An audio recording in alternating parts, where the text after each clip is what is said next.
here's my wonderful sketch that I have concocted on the kitchen table, by which I have made my measurements and the plan of where I want to drill and what I want to do, because obviously this is the first time I'm doing this and I'm not a carpenter, so I'm trying my best here. As you can see, I'm halfway through. This is where my wheels are going to be. They are fixed wheels, this is my base for the wheels, and I'm going to have a total of 6 wheels here, which should do the trick, and if not, I can always exchange them. And of course, the plan is not for this to be an open shelved storage so that everything falls out. So I got these 2 different kinds of dowel sets that I will insert here. It's basically just to prevent anything from falling out while I move it in and out of the storage.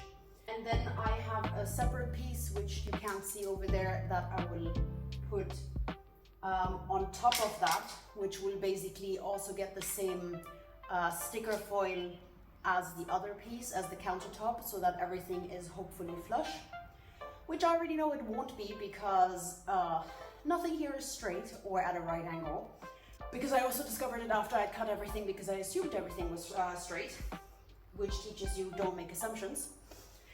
And so I might have a little gap, but hopefully it'll still look nice and it'll be mostly hidden. I said I was going to be better about filming and probably forgot. So basically what I did is I had markings on this board that you might have seen where the wood boards were supposed to go. I added some wood glue just to strengthen the connections.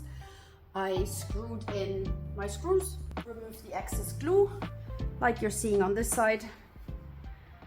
And now I'm just gonna put it back upright and let it dry until I insert my sticks.